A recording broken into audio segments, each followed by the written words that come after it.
Topography అట్లాగే ఉందండి.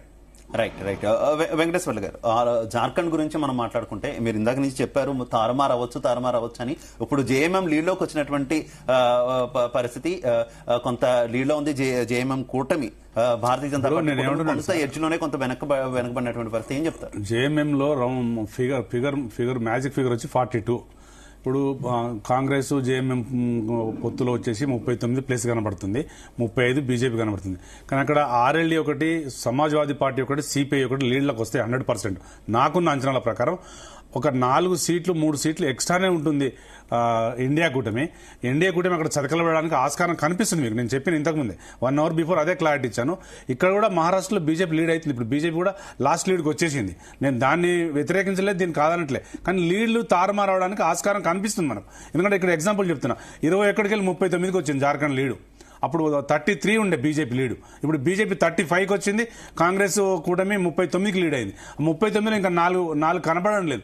దాంట్లో నాకు తెలిసి 40-43 100% వాళ్ళు గవర్నమెంట్ ఫామ్ చేయడానికి ఆస్కారం కనబడుతుంది జార్ఖండ్లో. ఇది ఇంకా వాయనాడుకు వచ్చేసరికి ప్రకాష్ రెడ్డి అని ఏమంటుండంటే అక్కడ కమ్యూనిస్టులు కాంగ్రెస్లు ఒక్కటే అంటారు. కానీ కేరళలో, మీకు పశ్చిమ బెంగాల్లో, తమిళనాడులో బీజేపీ ఆటలు సాగనీయరు. ఏదో ఇక్కడ కన్నుదాగి సావులుటపోయినట్టు 8 గెలిచిరు. ఆ 8 గెలిచి కూడా మీరు కరెక్ట్గా కాంగ్రెస్గా సపోర్ట్ చేసినట్టు కనబడుతుంది. కానీ ఎక్కడ కూడా క్లారిటీగా లేదు.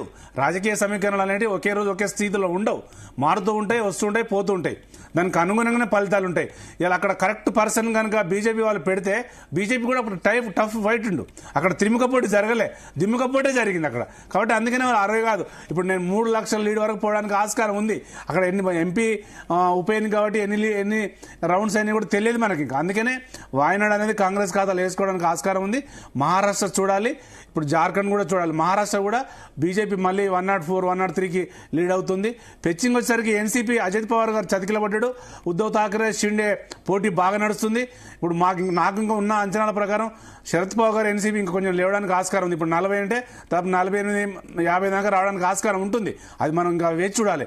మనకు 10:30, 11 అయితే కానీ ఒక క్లారిటీ రాదు. ఇప్పుడే మనకు అందిన సమాచారం ఏంటంటే ఒకవేళ కనుక కాంగ్రెస్ మొత్తమే చతికిల పడితే అక్కడ ఎన్డీఏ కూటమి గవర్నమెంట్ ఫామ్ చేయడానికి ఆస్కారం ఉంది. కాంగ్రెస్ మొత్తం చతికిల పడ్డది మహారాష్ట్రలో, ఏం లేదు లీడు. పోయినసారికి ఈసారి క్లియర్ కూడా అయింది. రైట్, తులసిరెడ్డి గారు ఒక్కసారి జార్ఖండ్ దగ్గరికి వెళ్దాం. తులసిరెడ్డి గారు, మహారాష్ట్రలోని కనుక మనం చూసుకుంటే జార్ఖండ్ దగ్గరకు సంబంధించి టోటల్ 81, కాబట్టి మ్యాజిక్ ఫిగర్ 41. ఇప్పుడు మెజారిటీ ఎగ్జిట్ పోల్స్ ఏమో ఎన్డీఏ కూటమికి ఇచ్చాయి, కొన్ని మాత్రం ఇండియా కూటమి కూడా ఇచ్చాయి. దైనిక్ భాస్కర్ మాత్రము హంగ్కి ఇచ్చింది. దైనిక్ భాస్కర్ అనేది మాత్రం హంగ్ ఏర్పాటే అవకాశం ఉందని చెప్పడం జరిగింది.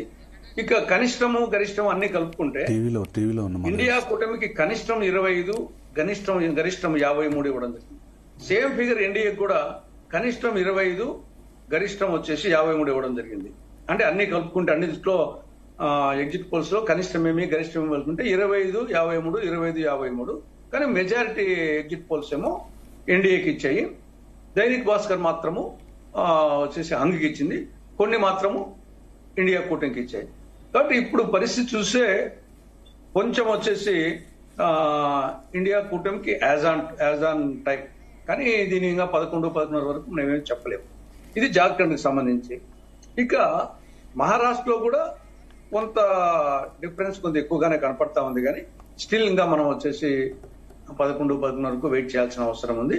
అందులో 2019 మనం ప్రామాణికంగా తీసుకున్నానికి లేదు, ఎందుకంటే అప్పుడు ఈక్వేషన్స్ వేరు. 2024 లోక్సభ ఈక్వేషన్స్ ఇప్పుడు ఉన్నాయి. కాబట్టి 2024 ఈక్వేషన్స్ లోక్సభ ఎన్నికల్లో 30 ఇండియా కూటమికి రావడం జరిగింది, 17 బీజేపీ రావడం జరిగింది. అది ఒక కోణము. లేదు ఇది అసెంబ్లీ ఎన్నికలు కదా, ఈ కాంబినేషన్స్ అనేది ఈ కోణం చూడాలా, మిగతా రెబెల్స్ ఇవన్నీ చూడాలి. కాబట్టి మహారాష్ట్ర కూడా మనం వచ్చేసి ఇప్పుడే ఏం చెప్పలేని పరిస్థితి. ఇంకా వాయనాడు గురించి సరే ప్రకాష్ రెడ్డి గారు చెప్పినట్టు ప్రకారం అయితే కనీసం బీజేపీ సెకండ్ ప్లేస్ రావాలి కదా. వాళ్ళ కమ్యూనిస్టు ఓట్లన్నీ ఈ పక్క పడితే బీజేపీ సెకండ్ ప్లేస్ లో ఉండాలి, కానీ సిపిఐ సెకండ్ ప్లేస్ లో ఉంది. కాబట్టి ఆ ఆర్గ్యుమెంట్ కూడా కరెక్ట్ కాదు. తర్వాత కాంగ్రెస్ పార్టీ గురించి ఏదో బీజేపీ దేశభక్తి పార్టీ అన్నట్టు ఇది చెప్పడం జరిగింది.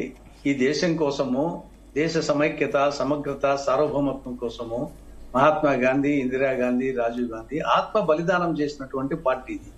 స్వాతంత్ర ఉద్యమంకు బీజేపీకి సంబంధమే లేనటువంటి పార్టీ అది. దాని తర్వాత ఆవిర్భవించినటువంటి పార్టీ. ఇక హిందూ కార్డు వచ్చేసి వాళ్ళకేమి రాసిస్తా రాయలసీమ అని చెప్పేసి రాసేయడంలే. హిందూ అనేది ఎప్పుడో మహాత్మా గాంధీ చనిపోయేటప్పుడు 48లోనే హే రామ్ అన్నాడు. టీవీలో అప్పుడు వచ్చేసి బీజేపీ పుట్టలే. అదేవిధంగా అది హిందూ పేపర్ 1878లో పుట్టింది హిందూ పేపర్. ఆ రోజుకు వచ్చేసి RSS పుట్లే, Hindu Mahasabha పుట్లే, BJS పుట్లే, BJP పుట్లే. సారే జహాసే అచ్చా, హిందుస్థాన్ హమారా ఇది రాసింది వచ్చేసి ఒక మహమ్మద్ ఇక్బాల్ 1904లో రాశాడు. అప్పటికి పార్టీలు ఏం పుట్లే.